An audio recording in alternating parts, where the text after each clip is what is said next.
All right, it's Jared Moore, and we're back with another Live Wire. On today's program, we're going to have Okcate Smith with Summerhead Creative, and she's going to be talking about a documentary that they have produced in conjunction with some other organizations that's going to premiere this weekend. Remember, on Live Wire, if you have any questions, just pop them in the chat, and we'll ask them of the guests as long as they're relevant to the topic that we're talking about at hand. With that being said, Ms. Smith, thank you so much for joining us today. Thank you for having me. We're really excited to debut this short film. It's a mini documentary about Carrie Dickerson and the fight against the Black Fox nuclear power plant, which was planned for Inola, Oklahoma in the 1970s. Okay. So I know now we should mention to the audience too that this is going to premiere at Ahha Tulsa Friday night. And what time is that again? Is that 9 o'clock? Yeah. Okay. Yeah, so 9 o'clock. It's free and open to the public. There's an event on our Facebook page, and that event is actually on the OK Roots Facebook page. That is one of the producing organizations, OK Roots Music, the Carrie Dickerson Foundation, OK Earth Coalition, and Southwest Roots Music, along with my organization, Summerhead Creative, are the folks who got this going. So and this is also part of the Oklahoma's biggest Earth Day event. Is that correct? Yes. And that's a big event that's taking place on Saturday at the Guthrie Green. So go down and check it out. The documentary in particular, so you're saying it's a short film, right? Mm-hmm. Is this more like just like calling attention to this protest movement that they had, or is this like a teaser of a longer form thing that's going to come out later? Yeah, so we're hoping to actually make a longer form film in the future, along with the Carrie Dickerson Foundation. One of the really neat things about this journey is that last year, when everything was virtual still, we made an even shorter version of this film, and it's on our YouTube channel. And then this one will kind of fills in some more of the story. As we talk to people who've been involved with it, we find out more and more about who was involved and how it kind of unfolded. And so each time we have a version of the film out there, we have people coming out of the woodwork and talking about their experience with the Black Fox fight, and how they were related to it, or who they knew that was involved with it. So it's been a really interesting journey, and what we're hoping to do, and we've already seen, is garner some more interest in helping us produce a longer film eventually. Awesome. So for the audience who may not be familiar, could you kind of, without spoiling anything, could you kind of detail that fight against that power plant? Sure. So in the 1970s, there was PSO was going to build a nuclear power plant near Inola, Oklahoma. And Carrie Dickerson was an older woman. She was in her 60s, I believe. And she became concerned that the power plant would cause a problem if it had, if the reactors got too warm, all sorts of different issues that might happen with a nuclear power plant. So she was very concerned about those, and she headed up a fight against it to keep the power plant from being built. And they had actually started construction on parts of it already. And with her going to the courtrooms and garnering legal support, other people came along and really amped up the civil support. And so there were lots of civil protests along with it in conjunction with her fight. And the fight lasted about 9 years. And she just kind of kept going at it, kept going for it. And, it is knowledge that eventually was defeated. But it's just an interesting story because she was kind of your average, Oklahoman, and she had a concern about the health of her community and the health of the Tulsa area, the whole northwestern part of Oklahoma, basically. And decided to figure out a better way to help bring energy to this area of the country. And she actually championed for solar power and wind power and alternative other alternative energies in place of, you know, this nuclear power plant that was planned for this area. So was during this fight, was there like were tribal groups involved in it, like AIM, or like what's the connection there, if there is any? Yeah, so there were a lot of Native people who got involved.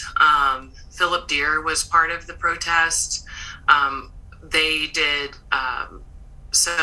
Maggie Studi and her husband, they hosted sweats on their land. Wes Studi was there during the protests. A lot of different folks. John Danner he's Choctaw. He helped put together an album that was a protest album that had a lot of Oklahoma artists on it, as well as other artists from around the nation. So there was a huge Native push along with it, because it was actually the land was bought by PSO from one of the tribal nations. Okay.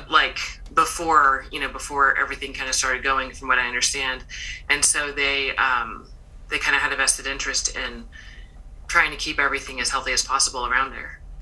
Okay. So this documentary or short film is going to premiere on Friday, and then is it going to appear on the web afterwards for people who can't make the premiere? Yes, it's going to be on our YouTube channel, Southwest Roots Music. If you just Google that, you can find it on YouTube. Yeah, and for the audience too, a link to that channel is in the description of the video. So. Mm-hmm. And the short version is actually on there right now. Okay. But we're going to once it debuts on Friday, we're going to put it up online, and you'll be able to view it and share it. Are you guys going to have? Now we were talking about you guys are trying to get funding together for a longer form version, right? Is there going to be like a campaign on Kickstarter or Patreon or any of those big ones so people who maybe aren't in the area can get funding in on this, or what ways can people get involved if they aren't already? Yeah, I'm not sure exactly how we're going to go forward as far as garnering funding. That's more of the Carrie Dickerson side of things. Gotcha. The foundation. But, as we get more interest, I'm sure that we would consider different types of crowdfunding along with private donations, and, possibly even grants and things like that. Carrie Dickerson Foundation came to us last year with the idea of making a short film, and that one was a really short film. It was a 12-minute long version, and then this year we've expanded it to the 20-minute film that we're going to be showing on Friday, and then hopefully along with crowdfunding possibly and grants and all kinds of things like that, we're hoping to get a full feature. And it's a nonprofit, so that's how we'll be garnering funding through nonprofit streams. Okay. And while we're at it too, let's talk about Summerhead Creative. What is it? What do you guys do? Yeah, so Summerhead Creative, my partner and I, I think it was 2018, we started an organization here in Tulsa to help nonprofits and entrepreneurs and startup companies, as well as kind of independent folks, artists and things like that, to create a better web presence, to help them create a better web presence, and through websites and event support. And eventually, when the pandemic hit, we went to virtual event support. Mm-hmm. So the YouTube channel that Southwest Roots Music has, all the content that we've garnered, we have gone in and done post-production editing and added the titles and all that good stuff, so that way we could keep the festivals that we're working on with OK Roots Music and Southwest Roots Music still going during the pandemic. So we're kind of a multimedia organization. We work in video, we work in web, we work on the ground in event support. Well, and I want to encourage everybody in the chat, or if you're watching this, go to their channel and check it out, because I took a look at some of what you guys do, and it's great work. The production values are awesome, and they have a dearth of content on there, to look at. So, and you guys update on the regular, I assume. And so if you subscribe there, if you like what they have, subscribe and check it out. So, this production that you guys did, we kind of touched on how it's in conjunction with a couple other organizations. You want to talk about the other organizations and how they were involved? For sure. So Southwest Roots Music is an organization that was founded in Santa Fe, New Mexico.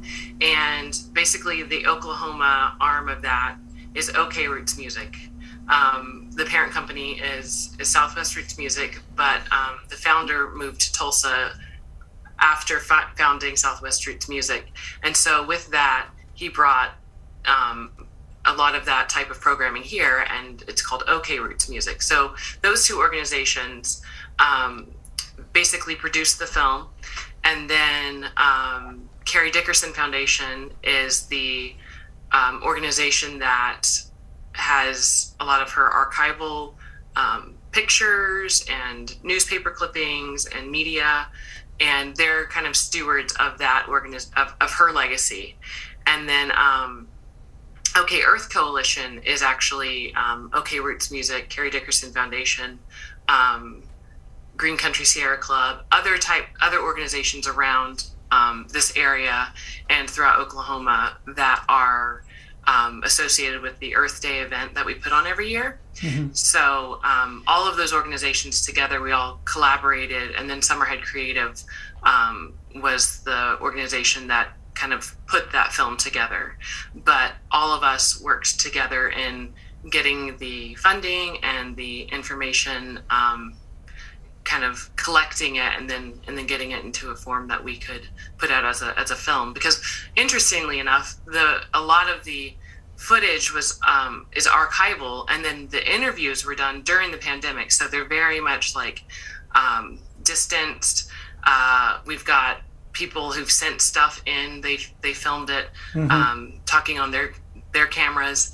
And so it was an interesting way to make a film, because we basically took footage that other people took of themselves or right. took of other people talking and put it together into a narrative. Right. Well, and we've seen a lot, production just on our stuff has changed a lot over to accommodate the pandemic situation. And in some ways it's made things harder, in some ways it's made things easier. So, but is there anything about this project that we haven't touched on yet you think is important that we need to mention? I think it's a really interesting historical piece of Oklahoma that we, my mom is from Henrietta area, but mm-hmm. I didn't grow up in Oklahoma. I moved here about 17 years ago, and I didn't know anything about it. My partner, who actually worked on the film, didn't know anything about it. He's lived here his whole life. But it's been very, very interesting, because it has touched a lot of our lives and our friends and acquaintances' lives in ways we wouldn't have expected. His dad, for example, was actually one of the workers that was supposed to work on the nuclear power plant, wow. the building of it, and he was, promised a lot of good money. And when the plug was pulled, he had to go find work elsewhere. And instead of, the organizations putting up the money to build the power plant, instead of taking those workers and putting them to work elsewhere, they just kind of, left them to their own devices. Pulled up stakes. So it's a really weirdly personal story for both of us, because he didn't know that until he started working on the film, and then his dad mentioned it, and so wow. that was a very interesting twist to the whole story. And a lot of the workers in Oklahoma, the construction workers and the electricians and all those folks, they needed the money. They needed to, that would have been a really good job for a lot of them, and it wouldn't have been good in the long run.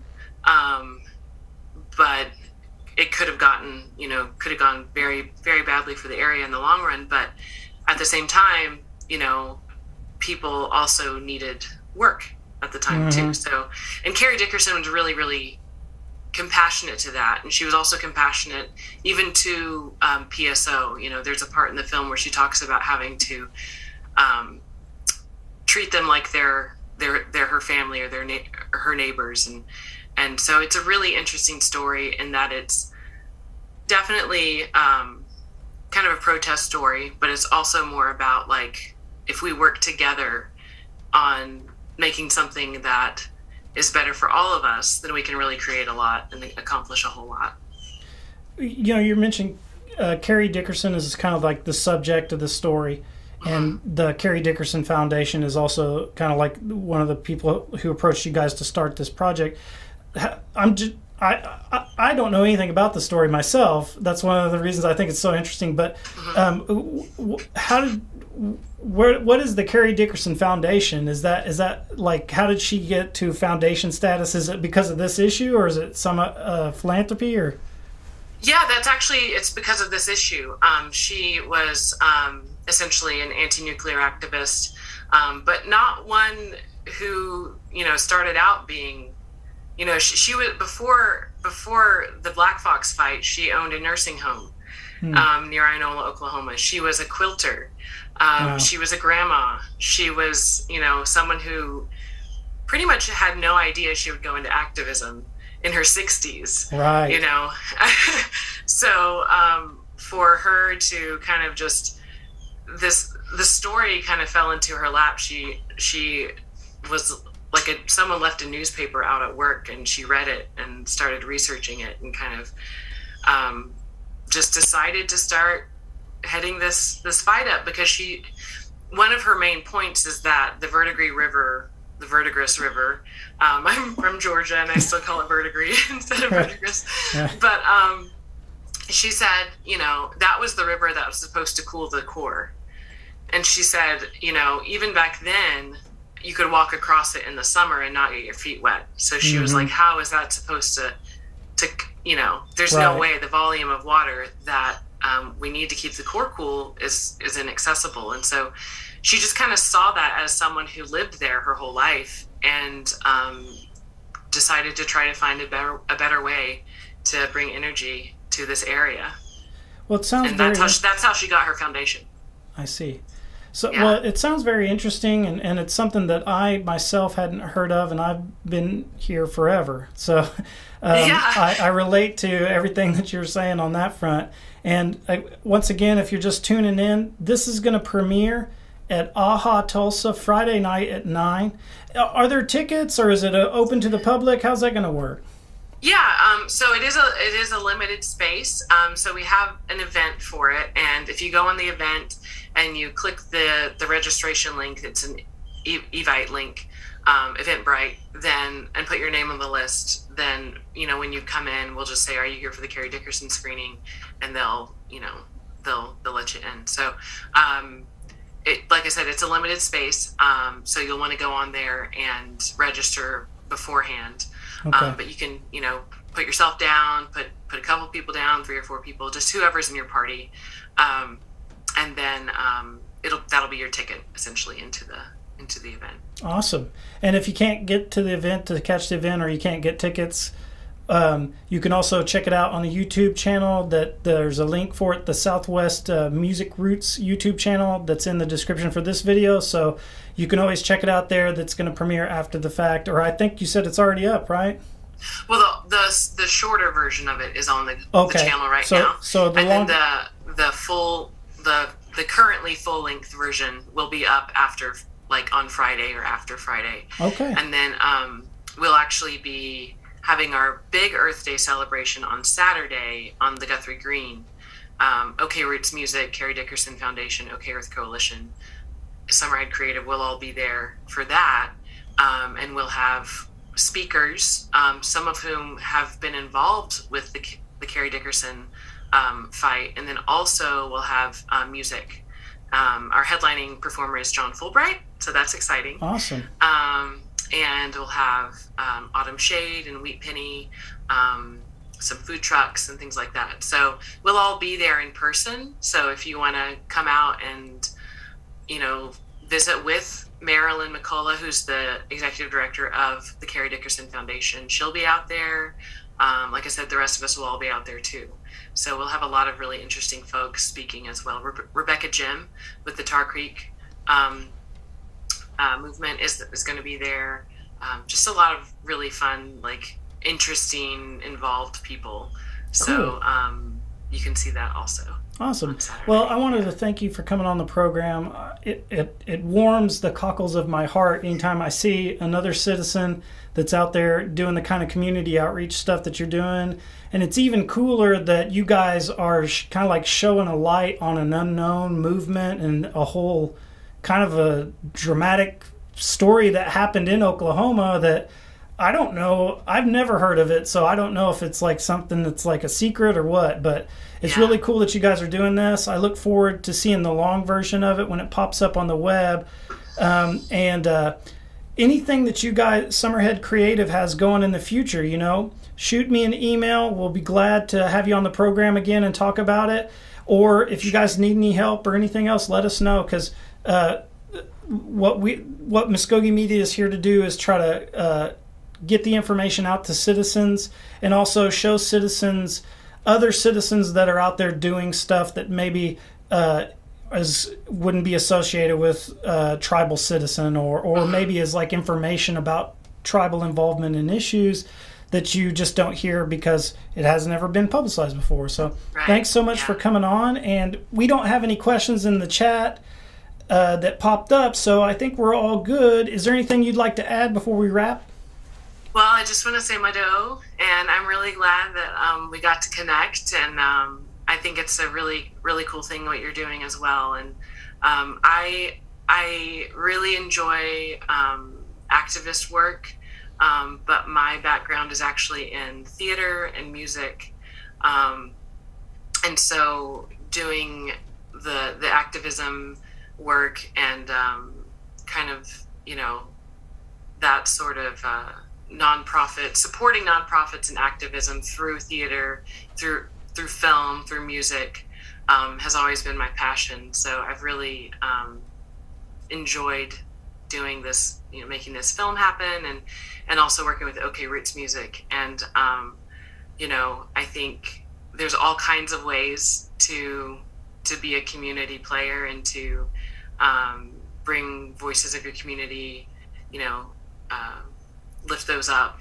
And I hope that we can continue to do it through, you know, the creative side of things. So, awesome. Yeah, I appreciate it so much. Great. And for the audience, for you guys watching, on Thursday, we're going to have another live wire at 6 p.m. again.